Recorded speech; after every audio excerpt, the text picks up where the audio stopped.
وما أرسلنا قبلك إلا رجالا نوحي إليهم فاسألوا أهل الذكر إن كنتم لا تعلمون. بسم الله الرحمن الرحیم. الحمد للہ رب العالمین والصلاة والسلام علی اشرف الانبیاء والمرسلین وعلی آلہ وصحبہ اما بعد. محترم ناظرین و سامعین، بفضل تعالی ہم آج سے استاد محترم استاد الاساتذہ فضیلت الشیخ دکتر فضل الرحمن المدنی حفظہ اللہ سے استفادے کے اعتبار سے ہم کچھ سوالات آپ سے کریں گے تاکہ اس کے جوابات دوسروں تک نشر کیا جا سکے. ڈاکٹر صاحب حفظہ اللہ کا تعارف، آپ کی شخصیت ہمارے لیے تعارف کی محتاج نہیں ہے. علمی سطح سے آپ کے بہت سے فتاویٰ اور دروس اور کتابیں لوگوں تک پہنچ چکی ہے. آپ کے فتاویٰ میں نعمت المنان بطور خاص 5 سے 6 جلدوں میں شائع ہو چکی ہے. اس طریقے سے آپ بہت سی کتابوں کے مصنف ہیں اور آپ نے اسے بہت سی کتابوں پر نظر ثانی وغیرہ کام کیا ہے. ہم اللہ سے دعا گو ہیں کہ اللہ تعالیٰ شیخ محترم کو صحت و عافیت سے رکھے اور آپ سے ہمیں استفادے کے مواقع عطا کرتا رہے. آئیے سب سے پہلے ہم ایک سوال شیخ کی خدمت میں عرض کرتے ہیں کہ کیا مشین سے ذبح کیا ہوا جانور کا گوشت کھانا درست ہے، وہ ہمارے لیے حلال اور درست ہوگا؟ بسم اللہ والحمدللہ والصلاۃ والسلام علی رسول اللہ. سب سے پہلے بات تو یہ ہے کہ جہاں تک ہو سکے جانور کو، کسی مسلمان کو جو ذبح کے مسائل جانتا ہے اس کو ذبح کرنا چاہیے. ہاں، اور مشینوں سے ذبح کرنے کا جہاں تک مسئلہ ہے تو اس کے بارے میں بڑے مسائل ہیں.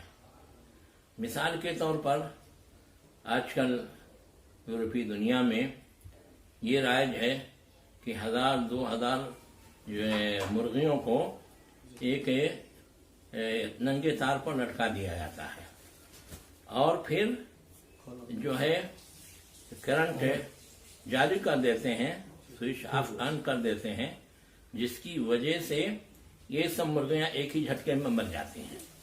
تو اس قسم کے مرغیوں کا کھانا جائز نہیں ہے. آسٹریلیا وغیرہ سے مذبوحہ مرغیاں جن کی تھیلی پر لکھا رہتا تھا المذبوح علی الطریقۃ الاسلامیہ، ان میں سے بھی کچھ مرغیاں ایسی نکلیں جن کی گردنیں کٹی ہوئی نہیں تھی. ان سے پوچھا گیا تو انہوں نے کہا کہ دیکھو ہم تو سب کو ایسے ہی ذبح کرتے ہیں، یعنی لٹکا دیتے ہیں ننگے تار پر اور پھر سوئچ آف کر دیتے ہیں، کرنٹ لگتا ہے اور ایک ساتھ میں مر جاتے ہیں. پھر ان کو اٹھا کر کے گرم پانی کے حوض میں ڈال دیتے ہیں، وہاں سے اٹھا کر کے صاف کرنے والی پروں کو صاف کرنے والی مشین میں ڈال دیتے ہیں، جس سے اس کے پر جھڑ جاتے ہیں. اور پھر اگر جو ہے یورپین ممالک میں اس کو جو ہے بھیجنا ہے تو صرف پیٹ چیر کر کے غلاظت نکال دیتے ہیں اور پاؤں کاٹ دیتے ہیں. سر کا صرف چونچ کا حصہ اوپر کا وہ کاٹ دیتے ہیں، باقی ایسے ہی بھیج دیتے ہیں. وہ کھاتے ہیں، ان کے یہاں کوئی مسئلہ نہیں ہے. لیکن مسلمانوں کے یہاں چونکہ گردن کا کاٹنا ضروری ہے، ذبح کرنا، اس وجہ سے جب ہم ان کے یہاں بھیجتے ہیں تو گردن کاٹ دیتے ہیں، نہیں تو وہ ایسے دیکھیں گے تو نہیں کھائیں گے. ظاہر ہے اگر ایسے ہی ذبح کیا جاتا ہے تو اس کا کھانا جائز نہیں ہے. بڑے جانور جہاں تک ہوتے ہیں تو اس کے ذبح کے کئی طریقے ہیں یورپین ممالک میں. جیسے بیل ہیں تو بیلوں کے لیے ایک خانہ ایسے بنایا جاتا ہے، 1 بیل 2 بیل 3 بیل، اس کے بیچ میں دیوار رہتی ہے، ایک ایک کھا جاتا ہے تو لا کر کے بیلوں کو ایسے کھڑا کر دیا جاتا ہے اس طریقے سے کہ سب کی گردنیں آگے بڑھی ہوتی ہیں اور پھر ایک بہت لمبی تلوار ہوتی ہے، سکین جس کو کہہ دیجیے، چھری کہہ دیجیے، کئی میٹر کی ہوتی ہے. تو 10 بیل مثلا کھڑے ہیں تو اتنی بڑی سکین رہے گی کہ بٹن گرائیں تو 10 بیلوں کا سر یہاں سے کٹ کے نیچے گر جائے. اب ظاہر ہے کہ جو مزدور یہ کام کرتے ہیں ان میں سے کچھ مسلمان بھی رہتے ہیں اور کچھ غیر مسلم بھی رہتے ہیں. تو اگر کسی مسلمان نے بسم اللہ اللہ اکبر کہہ کر کے اس طرح سے ذبح کیا ہے تو اگرچہ اسلامی ذبح کے طریقے کے مخالف ہے، کیونکہ اسلام میں جانوروں کو نیچے گردن سے ذبح کیا جاتا ہے، گلے سے ذبح کیا جاتا ہے، اوپر سے نہیں کاٹا جاتا ہے، مگر یہاں اوپر سے کاٹا گیا ہے.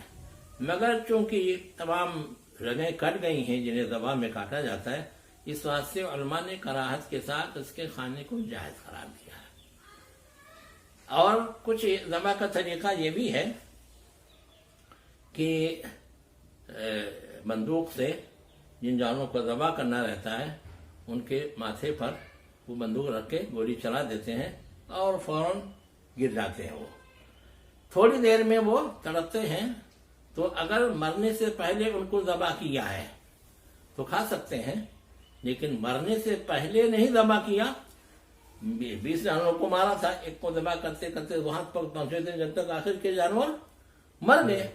مگر یہ جو کہ انہیں گوشت بیچنا ہے اور کوئی چیز ضائع نہیں کرنے کے واسطے مرے ہوئے کا بھی گلا ولا کاٹ کر اور چمڑا نکال کر کے اور وہ بیچ دیتے ہیں. ان سے کہو تو کہتے ہیں کہ اس میں جانوروں پر رحم ہے، یعنی پکڑ کر کے گلا کاٹنے میں جو ہے پریشانی ہوتی ہے، یہ ہوتا ہے، جبکہ پکڑ کر کے باندھ کر کے جانور کے گلے کو چھری سے کاٹنے میں جتنی آسانی ہے اور جانور کے لیے اس میں جو رحمت اور شفقت ہے وہ اس میں نہیں ہے. تو جن لوگوں نے ان قسم کے مذاہب کا معائنہ کیا ہے انہوں نے بتایا کہ بہت مرتبہ ایسا ہوتا ہے کہ پہلے گولی مار دیا ہے، پھر بیٹھ کے مال چائے پینے لگتے ہیں اور چائے پی کے پھر جاتے ہیں ذبح کرنے کے لیے جب تک وہ مر چکے ہوتے ہیں. تو ان کا گوشت کسی طرح سے کھانا بھی جائز نہیں ہے. اس کے علاوہ بسم اللہ کا بھی مسئلہ ہے. کچھ لوگوں نے بتایا کہ بعض یہ لمبی چھریاں ہوتی ہیں جس سے ذبح کرتے ہیں، اس پر بسم اللہ اللہ اکبر لکھا دیتے ہیں اور بس سمجھتے ہیں کہ کام ہو گیا. کچھ لوگ ٹیپ ریکارڈ میں ٹیپ کر دیتے ہیں بسم اللہ اللہ اکبر بسم اللہ اللہ اکبر، اور جب یہ کام کرنا ہوتا ہے تو یہ ٹیپ چالو کر دیتے ہیں. تو یہ جو ہے بسم اللہ کا طریقہ نہیں ہے. بسم اللہ ذبح کرنے والے کو بسم اللہ اللہ اکبر کہہ کر کے ذبح کرنا چاہیے. ٹیپ ریکارڈ یا چھری پر دینا اس کے کا بولنا اس کے لیے کافی نہیں ہے. اس واسطے اس قسم کی جو جانور ذبح کیے گئے ہوں ان کا کھانا صحیح نہیں ہوتا الا ایک ہی ذبح کرنے والا مسلمان ہو اور بسم اللہ اللہ اکبر کہہ کر کے چھری کو گرائے اور سب کی گردنیں کٹ جائیں تو کراہت کے ساتھ یہ کھانا جائز ہے. تو جہاں تک مجھے معلوم ہے کہ مشینوں سے ذبح کے یہ طریقے ہیں اور ایسے طریقوں کے بارے میں جو تفصیل ہے ہم نے آپ کو بتا دیا.